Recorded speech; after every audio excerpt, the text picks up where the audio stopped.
Friends, welcome to my channel.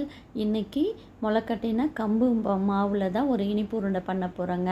அதில் ஒரு 3 கரண்டி மாவு எடுத்துகிட்டு ஒரு 1/4 ஸ்பூன் உப்பு போட்டாச்சுங்க. ஏன்னா இனிப்பை சுவையை கூட்டி கொடுக்கன்றதுனால 1/4 ஸ்பூன் உப்பு போட்டாச்சுங்க. ஒரு கரண்டிக்கு அரை டம்ளர்ன்ற விதத்தில் வெல்லம் போட்டு கலந்துக்கிட்டாச்சுங்க. சர்க்கரையாக இருந்தால் ஒன்றா கலந்துரும், ஆனால் வெல்லம் கலராதுன்றதுனால அது தேவையாக இருக்கிற அளவுக்கு வெல்லம் போட்டு மாவையும் அதை நல்லா கலந்துட்டு மிக்சியில் ஒரு பிளெண்ட் பண்ணி எடுத்துக்க போகிறோங்க. ஒரே ஒரு சுற்றுனா போதுங்க.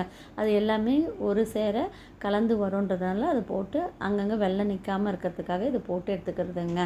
அது போட்டு எடுத்தாச்சுங்க. அப்புறம் ஒரு வாணலியில் சும்மா ஒரு 3 ஸ்பூன் நெய் ஊற்றி எடுத்துக்கிட்டாச்சுங்க. நெய் அதில் அந்த முந்திரி பாதாம் எல்லாம் வறுத்து அதில் போட்டு ஒன்றா கலந்து சுடுதண்ணி ஊற்றி தாங்க பிசையப்படும். சுடுதண்ணியும் ஒரு பாத்திரத்தில் ஒரு அரை டம்ளர் கிட்ட வச்சுட்டேங்க. ஏன்னா வெள்ளம் இருக்கிறதுனால சுடுதண்ணி ஊற்றின உடனே கொஞ்சம் மெல்ட் ஆகி இலகிடும். அதனால் கொஞ்சம் கொஞ்சமாக ஊற்றிடுறதுக்காக ஒரே ஒரு அரை டம்ளர் போதுங்க. அது வச்சாச்சுங்க. இந்த பாதாமும் போட்டு வதக்கி அதில் போட்டாச்சுங்க. அதே வாணலியில் முந்திரியும் போட்டு காய வச்சு அதையும் நல்லா பொன்வரலாக வறுத்து அதில் போட்டு கலந்துக்க போகிறேங்க.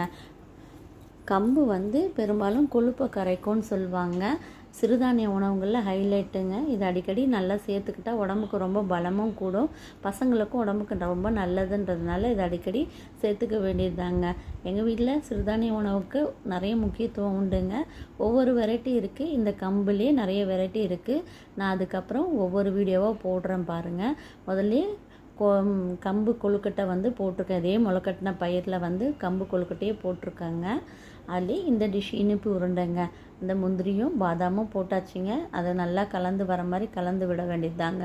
கலந்துட்ட பின்னாடி சொன்ன இல்லைங்களா, நம்ம சுடுதண்ணி கொஞ்சம் கொஞ்சமாக ஊற்றி கலரணுங்க. ஒரேடியாக இது பண்ணோம்னா அந்த வெல்லம் இலகி ஒரு மாதிரி கொலன்னு பிடிக்கவே வராது. இந்த மாதிரி பதத்தில் கொஞ்சம் கொஞ்சமாக தண்ணி ஊற்றி பிசைஞ்சிக்க வேண்டியது தாங்க. பாருங்கள், உருண்டை உருட்டுற அளவுக்கு ஒரு பதம் வந்துடுச்சுங்க. அதை இட்லி சட்டியில் போட்டு ஒரு 10-15 நிமிஷம் வேக வச்சு எடுத்துக்கலாங்க. அவ்வளோதாங்க. இது பசங்களுக்கு கொடுத்து பாருங்களேன், அழகாக சாப்பிடுவாங்க. நெய்யோட பாதாம் முந்திரியோட வெல்லம் இனிப்பு சுவையெல்லாம் சேர்ந்து கலந்து நல்லா இருக்குங்க. இது ரொம்ப நேரம் வேக வைக்கக்கூடாதுங்க. இது மாதிரி வச்சு எடுத்துக்கலாங்க.